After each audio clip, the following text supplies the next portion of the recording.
হ্যাঁ, বলো বলো, কি সংবাদ নিয়ে এসেছো বলো আমাকে। মহামহিম বাদশাহ, আল্লাহর রহমতে রানী একটি ফুটফুটে কন্যা সন্তানে জন্ম দিয়েছেন। কি বললে তুমি রোকসানা? তুমি কি বললে? মেয়ে, কন্যা সন্তান? হায় আল্লাহ, আল্লাহ, আমি তোমার কাছে কত চেয়েছি, একটি ছেলের জন্য কত নামাজ পড়েছি, আর আর তোমার কাছে কত মিনতি করেছি, আর তুমি আমাকে কন্যা সন্তান দিলে। মহাশয়, সন্তান আল্লাহর দান, কন্যা শিশুও তো তারই রহমত। একদম চুপ করো।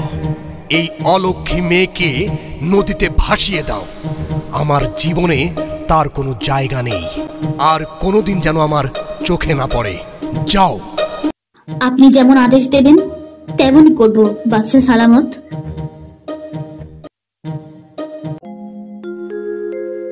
তুমি জানো শামিমা, আমি তোমাকে বিয়ে করেছিলাম একজন যোগ্য উত্তরাধিকার পাওয়ার আশায়। তাই বলে কন্যা সন্তান হওয়াটা অপরাধ?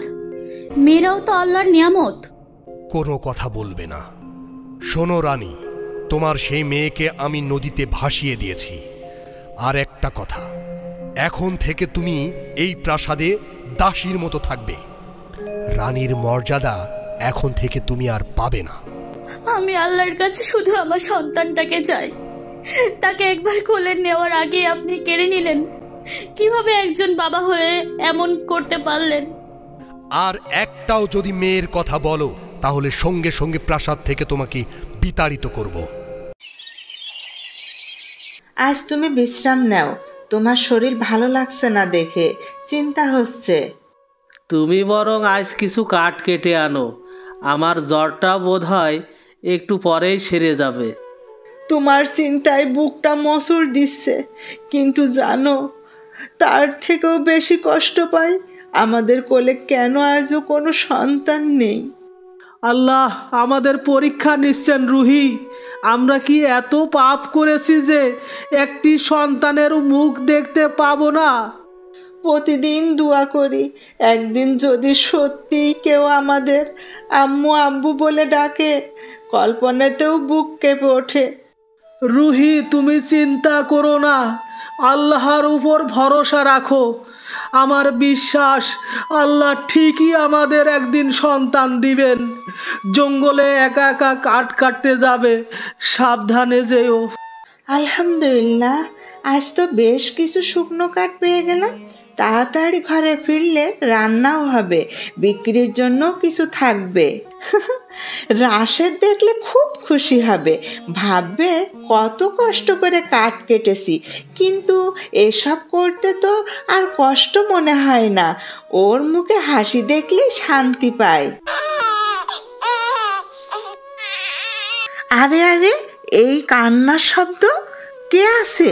কোথা থেকে আসছে এই শিশুর কান্না? এই জঙ্গলে তো মানুষজন খুব একটা আসে না, তবে কি আচ্ছা দেখি গিয়ে কে কান্না করছে। হায় আল্লাহ, এমন ফুটফুটে মেয়ে শিশুকে কে নদীতে ফেলে গেল? কেমন নিষ্ঠুর মন হলে এমন কাজ করতে পারে? আয় মা, আয় আমার কোলেতে আয়। কেঁদে কেঁদে গলাটা শুকিয়ে ফেলেছিস, কে তোর সাথে এমনটা করলো? আমার কাছে তো কিছুই নেই, কিন্তু তোকে আমি দুঃখ দেব না মা। চল বাড়িতে যাই, খাওয়াবো তোকে। রুহি, তুমি কার বাচ্চা নিয়ে এসেছো? কে এই ফুটফুটে মেয়ে?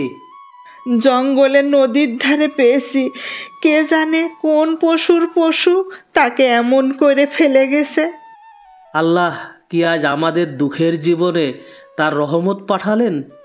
এই শিশুকে আমরা আমাদের সন্তানের মতো লালন পালন করব। তুমি ঠিক বলেছ রাশেদ, এতদিন মনে যতটুকু অভাব ছিল, মনে হয় এই মেয়ে আসার পর আমাদের মনে সেই অভাব চলে গেল। ওর নাম রাখলাম আলেয়া। আলেয়া যেন আলো হয়ে আমাদের জীবনে নতুন সকাল ফিরে পায়। আমার বুকটা ভরে উঠেছে। ও যেন কখনোই বুঝতে না পারে ও আমাদের আপন নয়। তোমরা কেমন আছো আমার ছোট্ট বন্ধুরা? আজ আবার দেখা হলো। তোমরা জানো এই জঙ্গলেই আমার সবচেয়ে আপন জায়গা। তোমরা ছাড়া আমি যেন নিঃসঙ্গ। আমার আম্মু আব্বু তো আমাকে চোখের আড়ালও সহ্য করতে পারে না, তাই আজ আমাকে বাড়ি ফিরতেই হবে। তবে কালকে আবার আসবো, তোমাদের সাথে গল্প করব, ফুল কুড়াবো। ঠিক আছে বন্ধুরা? আরে আলিয়া, এতক্ষণ কোথায় ছিলি মা? বুকের ভিতরটা কেমন কেঁপে উঠেছিল তোর জন্য জানিস? তুমি না সব সময় অযথা চিন্তা করো, আমি তো আর সেই ছোট্ট বাচ্চা নেই। তুই তো জানিস না মা, তুই আমার নয়নের মণি। তোকে এক নজর না দেখলে শান্তি পাই না। আমি জঙ্গলের সব পাখি প্রাণীকে খুব ভালোবাসি মা। তারা তো আমার পরিবারের হয়ে গেছে, ওরা কখনো আমাকে কষ্ট পেতে দিবে না। তুই এমন একটা মন পেয়েছিস যেটা সবাইকে ভালোবাসতে শেখায়। আরেকটা কথা বলি মা, আমি কিন্তু বিয়ে করব না। আমি তোমার আর আব্বুকে ছাড়া কোথাও যাব না। আল্লাহ তোকে বাঁচিয়ে রাখুক মা, তুই থাকলে আমাদের সব দুঃখ উড়ে যায়। হে আল্লাহ, আজ 17 বছর হয়ে গেল।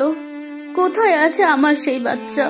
দাসী বলেছিল নদীর জলে ভাসিয়ে দেওয়ার পরও সে নাকি বেঁচে ছিল। কেউ তাকে তুলে নিয়েছিল কি? একটা ছোট রাজকীয় লকেট ছিল ওর গলায়, সেটুকুই কি এখন আছে ওর কাছে? হে আল্লাহ, যদি মৃত্যুর আগে শুধু একটি বার আমার মেয়ের মুখটা দেখতে পাইতাম, তাহলেই আমি শান্তি পেতাম। এই প্রাসাদ, এই শূন্যতা কিছুই আর ভালো লাগে না। স্বামী তো আমার কাছ থেকে সেই মেয়েকে ছিনিয়েই নিল। এরপর কেটে যায় 17 বছর।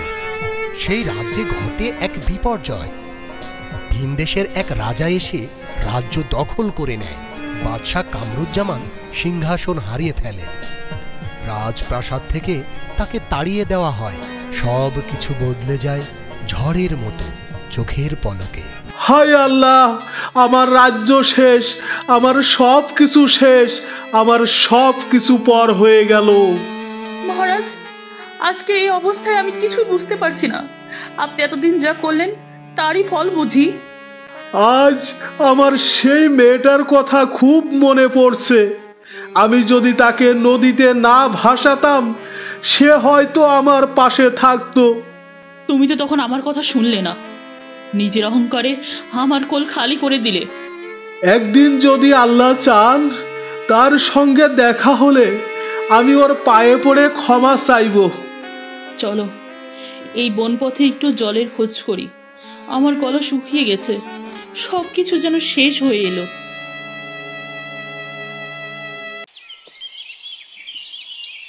মা, আজ সকাল থেকে গরু কিছুই খায়নি। আমি ভাবছি জঙ্গলের পাশে গিয়ে একটু সবুজ ঘাস কেটে আনি। আব্বুর শরীর ভালো না, তাই তো সব কাজ আমাকে করতে হয়। মা, চিন্তা করো না, আমি সাবধানে যাব। জঙ্গলে তো এখন বাঘ এসেছে শুনলাম, যদি কিছু হয়? মা, সেই বাঘ আমার কিছুই করতে পারবে না। ওরা আমার শত্রু নয়, বন্ধু। আমি বিপদে পড়লে বনের পশু পাখি সবাই পাশে দাঁড়াবে। আল্লাহ তোমার হেফাজত করুন মা, তাড়াতাড়ি ফিরে আসিস কিন্তু। আরে, এই গভীর জঙ্গলে এ কারা শুয়ে আছে? অসুস্থ মনে হচ্ছে। এই যে শুনছেন, শুনতে পাচ্ছেন?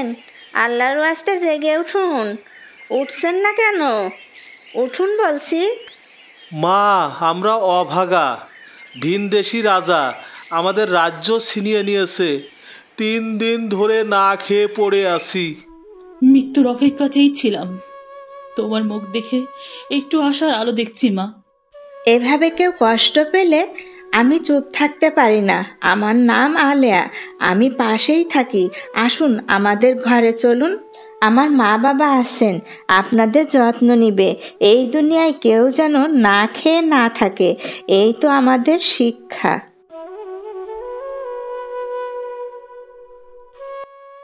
আপনি আমার মেয়েকে নিয়ে এসেছেন, দয়া করে তাকে কেড়ে নিবেন না। আমি 17 বছর ধরে তাকে বুকের দুধ খাইয়ে আগলিয়ে রেখেছি। তুমি কি বলছো কাঠুরিয়া গিন্নি? এই মেয়েটা তাহলে ও আমাদের রাজকন্যা? মা, ওনারা কি বলছেন? আমি কিছুই বুঝতে পারছি না। হ্যাঁ মা, ওনারাই তোমার আসল মা বাবা। আমি তোকে নদীর পাড়ে কুড়িয়ে পেয়েছিলাম। তোর গলায় রাজ পরিবারের রকেট ছিল। আমি ভয়ে রাজপ্রাসাদে আর নিয়ে যাইনি। হে আল্লাহ, এই তো আমাদের মেয়ে। আমি তোর জন্য কাঁদতে কাঁদতে আজ বার্ধক্যে পৌঁছেছি। তুই আমাদের ক্ষমা কর মা। আমি আমার ভুলের শাস্তি পেয়ে গেছি। এখন তুই একবার আব্বু বল মা, একবার আব্বু বলে ডাক। আব্বু, আম্মু, আমি কিছু বুঝতে পারছি না। এতদিন যাদের মা বাবা জেনে এসেছি, আজ হঠাৎ। রানীমা, আমি তো শুধু এই মেয়েটাকে ভালোবেসেছিলাম। দয়া করে আমার বুক খালি করবেন না। না রুহি, তুমিই তো আমার মেয়েকে কোলে পিঠে করে মানুষ করেছো। এখন তুমি আমাদেরই একজন। আমরা সবাই একসাথে থাকবো। এই ঘরেই নতুন সংসার গড়ব, আর আলেয়া থাকবে আমাদের মাঝেই, আমাদের প্রাণের মাঝে।